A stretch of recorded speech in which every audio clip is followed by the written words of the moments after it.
నమస్తే. ఈరోజు Andhra Pradesh deputy CM గారు పవన్ కళ్యాణ్ గారు కాకినాడ వెళ్ళారు. కాకినాడ పోర్టుని పరిశీలించారు. ఇన్స్పెక్ట్ చేశారు. రఫ్ సీగా ఉన్నా కూడా సీలోకి వెళ్ళారు.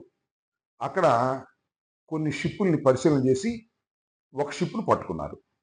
అది పీడీఎస్ రైసు సౌత్ ఆఫ్రికాకి ఎక్స్‌పోర్ట్ చేస్తున్నటువంటిదిగా ఆయన గుర్తించాడు.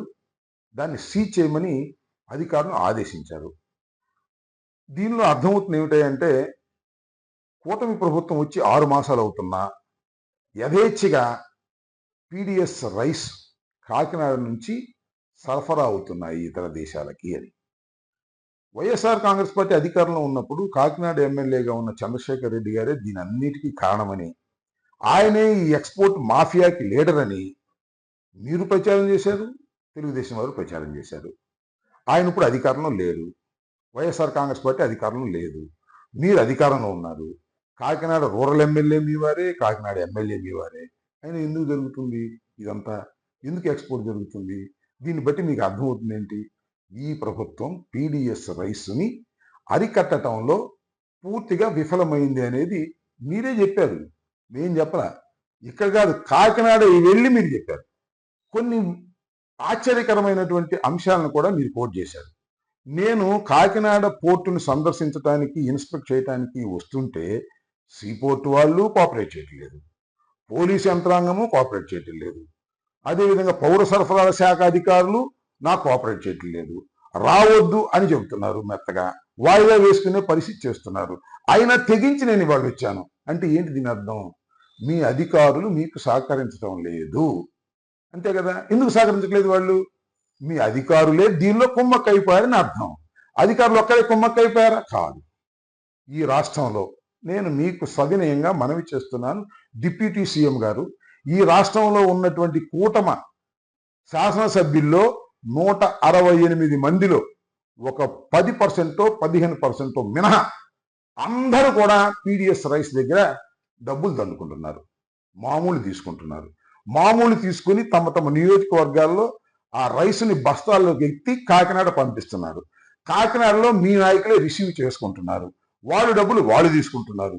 ఇవన్నీ కూడా పోర్టులోకి వెళ్ళి షిప్పుల్లోకి ఎక్కించి ఇతర దేశాలకు రవాణా చేస్తున్నారు. ఈ ముఠా అంతా కూడా మీరే, మీ చుట్టుపక్కల ఉన్న వాళ్ళే. అక్కడ దాకా ఎందుకు?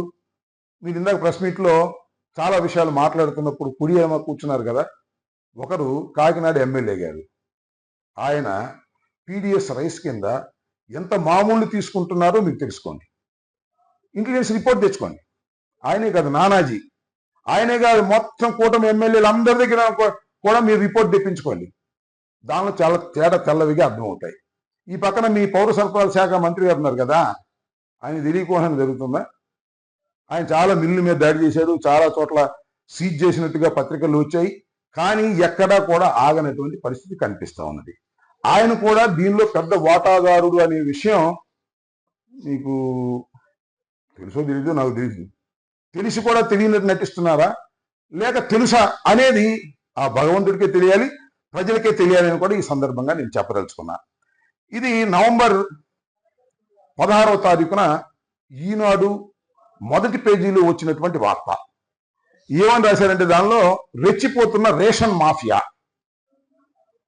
ఎక్కడ చూసినా కుప్పలు కుప్పలుగా పేదల బియ్యం, కేంద్ర రాష్ట్ర ప్రభుత్వాలకి ఏడాదికి 11,000 కోట్ల ఖర్చు, 80% నల్ల బజారుకే, ఏటా 8,833 కోట్ల బియ్యం తరలింపు, ఆ మొత్తం అంతా దళారులు, కొందరు మిల్లర్లు, నేతలు, అధికారుల జేబుల్లోకే వెళుతున్నాయి అని ఈనాడులో స్పష్టంగా రాసినటువంటిది. ఇది ఈ నెల 16వ తారీఖున. ఇది మీరు చూడలేదా? ఇంత స్పష్టంగా జరుగుతూ ఉంది. చివరికి మీ పక్కన కూర్చున్నటువంటి మనోహర్ కూడా దీనిలో వాటాదారుడు అని నేను ఆరోపిస్తున్నా. ఇది ఆరోపణ అని మీరు అనుకోవచ్చు. మీరు తెలుసుకోండి, ఇంటెలిజెన్స్ రిపోర్ట్ తెప్పించుకోండి. లేదంటే మీకు చాలా విస్తృతమైనటువంటి పరిచయాలు ఉన్నాయి. ప్రతి నియోజకవర్గంలోనూ జనసేనకు సంబంధించినటువంటి వ్యక్తులు ఉన్నారు. మిమ్మల్ని గాఢంగా ప్రేమించే వ్యక్తులు కూడా ఉన్నారు. వాళ్ళని ఐడెంటిఫై చేయండి, వాళ్ళని పిలిపించుకోండి. అయ్యే మీ నియోజకవర్గంలో అక్కడ మన జనసేన ఎమ్మెల్యే ఉన్నాడా, తెలుగుదేశం ఎమ్మెల్యే ఉన్నాడా తెలుసుకోండి. తెలుగుదేశం ఎమ్మెల్యే ఉన్నా, జనసేన ఎమ్మెల్యే ఉన్నా పీడిఎస్ రైస్ విషయంలో మామూలు అందుతున్నాయా లేదా తెలుసుకోండి. కార్యకర్తగా ఎలా తెలుసు అంటే దేశమంతా చెప్పుకుంటున్నారు, రోడ్డు మీద చెప్పుకుంటున్నారు, చెట్టు కింద చెప్పుకుంటున్నారు, ఈ ఎమ్మెల్యే ఇంత తీసుకుంటున్నాడు నెలకి అని. అసలు ఇవాళ ఉన్నటువంటి కూటమి ఎమ్మెల్యేల్లో ఆదాయపు సోర్సుల్లో ఈ పీడిఎస్ బియ్యం ఒక సోర్స్, మట్టి ఒక సోర్స్, ఇసుక ఒక సోర్స్. ఈ సోర్సులన్నీ పెట్టుకొని డబ్బులు సంపాదించుకునే యావలో వాళ్ళందరూ ఉంటే మీరెళ్ళి కాకినాడలో ఆర్భాటం చేసి ప్రెస్ మీట్ పెట్టి అధికారుల మీద ధరిస్తే లాభం? పాపం అధికారులు ఏం చేస్తారు చెప్పండి? మీ నాయకులే అధికారుల్ని అలవాటు చేశారు, వాళ్ళకు కొంత, మీ ఎమ్మెల్యేలకు కొంత, మొత్తం వ్యవహారం జరిగిపోతా ఉంది. ఇది జరుగుతున్నటువంటి అంశం. మధ్య మధ్యలో మీ పౌర సరఫరాల శాఖ మంత్రిగా లేచి మేము చాలా చోట్ల పట్టుకున్నాం, ఇప్పటికే 62,000 టన్నులు 62 లక్షల టన్నులు ఇప్పటికే సీజ్ చేశాం, ఇంతకుముందు ప్రభుత్వం సీజ్ చేయలేదు అనేటువంటి మాట మీరు మాట్లాడుతున్నారు. ఏమిటిది? నాకు అర్థం కాలేదు. ఊరికినే మేము అధికారంలో ఉన్నప్పుడు చంద్రశేఖర్ రెడ్డి నాయకత్వంలో ఇదంతా జరిగిందని ఆయన మీదే మీరు దుమారం లేపారు, ఆయన మీద పెద్ద పెద్దగా అరిచారు, ఆయన మీద కేసులు పెడతా ఉన్నారు, రోపలేస్తా ఉన్నారు. ఆయన అధికారంలో లేడు, మా ప్రభుత్వం అధికారులు లేదు. ఆయన యథేచ్ఛగా పీడిఎస్ రైస్ బియ్యాన్ని సరఫరా అవుతూనే ఉంది ఇతర దేశాలకి. దీని అన్నిటికీ కారణం కూటమి తమ్ముళ్ళు ఈ పేదల బియ్యాన్ని మెక్కుతున్నారు. ఇది మీరు తెలుసుకోండి. పవన్ కళ్యాణ్ గారు, ఇప్పటికైనా మీరు తెలుసుకోకపోతే తెలుసుకోండి. ఆల్రెడీ తెలుసుండి కూడా మీరు యాక్షన్ చేస్తుంటే మీకు నమస్కారం. కాబట్టి మీరు నిజంగా పీడిఎస్ రైస్ ఎగుమతులను ఆంధ్ర రాష్ట్రం నుంచి, పోర్టు నుంచి వెళ్ళకోకుండా చేయాలి అనుకుంటే చిత్తశుద్ధిగా పనిచేయండి తప్ప ఊరికి బ్యానర్ ఐటమ్స్ కోసం ప్రగల్భాలు పలికే పరిస్థితి రావడం వల్ల మీరు చులకనైపోతారు. మీరు సిన్సియర్గా లేరనే విషయం ప్రజలకు అర్థమైపోతుంది. కాబట్టి ఒక్కసారి ఆలోచించండి. పైగా చిత్రం ఏంటంటే ఈ పౌర సరఫరాల శాఖ మీ కూటమిలో మీ దగ్గరే ఉంది, జనసేన దగ్గరే ప్రధానమైనటువంటి శాఖ. మీరే కంట్రోల్ చేయకపోతే ఇంకా హోమ్ ఏం కంట్రోల్ చేస్తారు? ఇందాక మిత్రులు ఎవరు అడుగుతుంటే చెప్తున్నారు లా అండ్ ఆర్డర్ నా దగ్గర లేదు అని. ఆ మధ్యనేమో లా అండ్ ఆర్డర్ కూడా నేను తీసుకుంటాను అంటున్నారు. మీలో మీరే కన్ఫ్యూజ్ అవుతున్నారు, మిమ్మల్ని మీరే దూషించుకుంటున్నారు, ఆకాశం మీద ఎత్తి ఉమ్ముతున్నారు, మీ మీదే పడుతుంది. ఇది మీరు గమనించాలి. ఇప్పటికైనా వాస్తవాలు తెలుసుకోవాలి.